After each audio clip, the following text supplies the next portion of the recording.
Hello दोस्तों, मैं आकाश गर्ग स्वागत करता हूं आप सभी का इस वीडियो में। और मैं आज आप सभी को एक एग्जांपल की मदद से बताने वाला हूं एलआईसी के युवा टर्म प्लान के बारे में, जिसका प्लान नंबर है 875। तो एलआईसी की तरफ से हाल ही में ये प्लान लॉन्च किया गया है, जिसमें आपको 3 पेमेंट के ऑप्शन मिल जाते हैं। एक है सिंगल प्रीमियम पेमेंट ऑप्शन का, एक है रेगुलर प्रीमियम पेमेंट ऑप्शन का और एक है लिमिटेड प्रीमियम पेमेंट ऑप्शन का।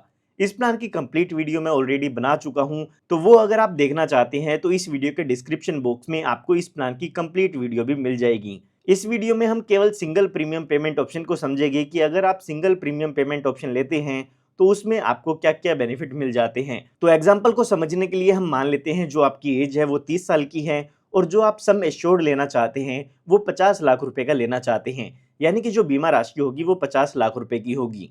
उसके बाद अगर हम बात करें पॉलिसी टर्म की, तो हम मान लेते हैं कि आप 25 साल के लिए पॉलिसी टर्म लेना चाहते हैं, यानी कि जो आपका बीमा चलेगा वो इसमें 25 साल तक रहेगा। उसके बाद यहाँ पर बात आती है प्रीमियम पेमेंट ऑप्शन की। तो हम यहाँ पर मान के चलते हैं कि आप single premium payment option choose करना चाहते हैं, जिसमें आपको प्रीमियम की पेमेंट एक साथ पे करनी होगी। उसके बाद यहाँ पर आपको डेथ बेनिफिट ऑप्शन सेलेक्ट करना होगा कि आप लेवल सम एश्योर्ड लेना चाहते हैं या फिर इंक्रीजिंग सम एश्योर्ड लेना चाहते हैं। यहाँ पर एलआईसी की तरफ से आपको 2 ऑप्शन मिल जाते हैं। पहले ऑप्शन में जो आपका सम एश्योर्ड है वो आपकी पूरी पॉलिसी टर्म में कांस्टेंट रहेगा, यानी कि अगर आपने 50 लाख रुपए का बीमा लिया है तो पूरे 25 साल आपका ये जो इंश्योरेंस कवर है वो 50 लाख रुपए का ही फिक्स हो जाएगा। जैसे कि आपको नाम से ही पता चलता है लेवल सम एश्योर्ड, यानी कि जो आपके सम एश्योर्ड है वो कांस्टेंट रहेगा। उसके अलावा यहाँ पर जो दूसरा ऑप्शन दिया गया है वो है इंक्रीजिंग सम एश्योर्ड। इसका मतलब ये है कि जो आपका सम एश्योर्ड है, जो भी आपका रिस्क कवर है, वो टाइम के साथ इंक्रीज होता रहेगा। अब यहाँ पर ये कितना इंक्रीज होगा, आइए उसके बारे में जान लेते हैं। तो एलआईसी ने यहाँ पर कहा है कि पहले 5 साल जो आपके पॉलिसी की हैं उसमें जो आपका बेसिक सम एश्योर्ड है उतना ही यहाँ पर इंश्योरेंस कवर रहेगा या उतना ही आपका सम एश्योर्ड रहेगा। उसके बाद यहाँ पर जो 6th ईयर है उससे आपका जो सम एश्योर्ड है वो इंक्रीज होना शुरू होगा, और जो भी आपका बेसिक सम एश्योर्ड है उसका 10% एवरी ईयर आपका जो बेसिक सम एश्योर्ड है वो इंक्रीज होता है। तो यहाँ पर हमारे एग्जाम्पल के हिसाब से अगर हम देखते हैं तो हमने 50 लाख रुपए का कवर लिया है, तो 6th ईयर में जो हमारा सम एश्योर्ड होगा वो यहाँ पर 55 लाख रुपए का हो जाएगा। ठीक इसी तरह से अगर हम 7th ईयर की बात करें तो फिर से इसमें 5 लाख रुपए का कवर बढ़ जाएगा, तो ये कवर 60 लाख रुपए का आपका हो जाता है। इसमें जो भी आपका बेसिक सम एश्योर्ड है उसका 10% एवरी ईयर इंक्रीज होता रहेगा, और ये जो सम एश्योर्ड है वो 15th ईयर तक इंक्रीज होता रहेगा।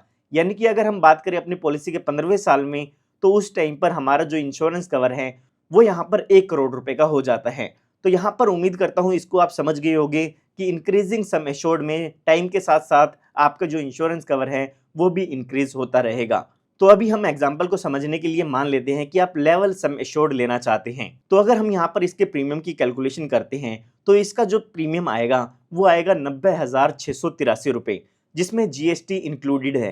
टर्म प्लान पे यहाँ पर 18% आपको जीएसटी पे करना होता है। अगर हम विदाउट जीएसटी प्रीमियम की बात करें तो वो प्रीमियम होगा 76,850 रुपए का। तो यहाँ पर आप स्क्रीन पर ये चार्ट देख सकते हैं जहाँ पर लिखा हुआ है अगर आप 25 साल की पॉलिसी टर्म लेते हैं और आपकी एज 30 साल की है तो आपको यहाँ पर सिंगल प्रीमियम के रूप में 90,683 रुपए का प्रीमियम पे करना होगा। तो यहाँ पर हमारे एग्जाम्पल के हिसाब से हमारी एज 30 साल की हो चुकी है। पॉलिसी को लेते समय हमें ये टोटल प्रीमियम का अमाउंट इकट्ठा पे करना होगा, जो कि है 90,683 रुपए। उसके बाद हमें कोई भी प्रीमियम की पेमेंट नहीं करनी है, क्योंकि हमने single premium payment option choose किया है। उसके बाद हमें 25 साल कोई भी प्रीमियम की पेमेंट नहीं करनी है और 25 साल तक हमारा इंश्योरेंस कवर चलता रहेगा। उसके बाद जैसे ही 25 साल पूरे हो जाते हैं तो उस टाइम पर आपकी पॉलिसी की मैच्योरिटी हो जाती है, और मैच्योरिटी के समय आपको कोई भी अमाउंट रिफंड में नहीं मिलता है। ये एक प्योर रिस्क कवर प्लान है। इसमें केवल और केवल पॉलिसी टर्म के दौरान अगर पॉलिसी होल्डर की डेथ होती है तो ही उनके नॉमिनी को इसका बेनिफिट मिलता है। तो यहाँ पर आपको मैच्योरिटी पर कोई भी अमाउंट रिफंड नहीं मिलेगा। तो आइए अब बात करते हैं कि अगर पॉलिसी टर्म के दौरान इस पॉलिसी होल्डर की डेथ होती है तो इनके नॉमिनी को क्या क्या बेनिफिट मिलते हैं। तो यहाँ पर डेथ के केस में उनके नॉमिनी को डेथ बेनिफिट दिए जाते हैं, और डेथ बेनिफिट के रूप में यहाँ पर एलआईसी की तरफ से 2 कैलकुलेशन की जाती हैं। दोनों ही में से जो भी ज़्यादा अमाउंट आता है वो आपके नॉमिनी को मिल जाता है।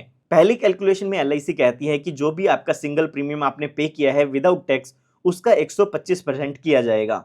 तो हमारे केस में जो हमारा विदाउट टैक्स प्रीमियम है वो है 76,850 रुपये। तो अगर हम इसका 125% करते हैं तो 1,13,353 रुपये का अमाउंट हो जाता है। उसके बाद यहाँ पर जो दूसरा ऑप्शन है उसमें कहा गया है कि जो एब्सोल्यूट अमाउंट है वो हम यहाँ पर चेक करते हैं। एब्सोल्यूट अमाउंट यहाँ पर अगर हमने लेवल सम एश्योर्ड लिया है तो हमारा जो बेसिक सम एश्योर्ड है वही होता है। तो हमारा जो बेसिक सम एश्योर्ड हमने लिया था वो यहाँ पर 50 लाख रुपए का लिया है। तो अगर हम इन दोनों ही कैलकुलेशन में हाइयर अमाउंट देखते हैं तो 50 लाख रुपए का अमाउंट आ जाता है। तो यहाँ पर अगर इस पॉलिसी होल्डर की डेथ होती है पॉलिसी टर्म के दौरान तो इनके नॉमिनी को 50 लाख रुपए का अमाउंट डेथ बेनिफिट के रूप में मिल जाता है। काफी लोग यहाँ पर पूछते हैं कि एक्सीडेंट के केस में क्या डबल अमाउंट मिलेगा। तो यहाँ पर इस प्लान में राइडर का बेनिफिट अवेलेबल नहीं है। तो अगर आपके पॉलिसी में कोई भी राइडर नहीं है, एक्सीडेंटल डेथ बेनिफिट राइडर नहीं है, तो आपको डबल एक्सीडेंटल डेथ बेनिफिट नहीं मिलेगा। वो बेनिफिट केवल तभी मिलता है जब आपकी पॉलिसी में accidental death disability rider add किया गया हो।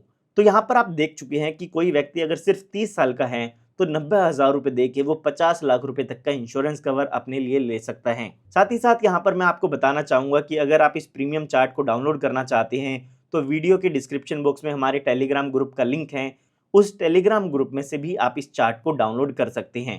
तो उम्मीद करता हूँ आपको ये वीडियो पसंद आई होगी। पसंद आई हो तो इस वीडियो को लाइक जरूर कीजिएगा। साथ ही साथ आप हमारे चैनल को सब्सक्राइब कर सकते हैं क्योंकि इस तरह की लेटेस्ट वीडियोस मैं आप सभी के लिए लाता रहता हूँ। धन्यवाद।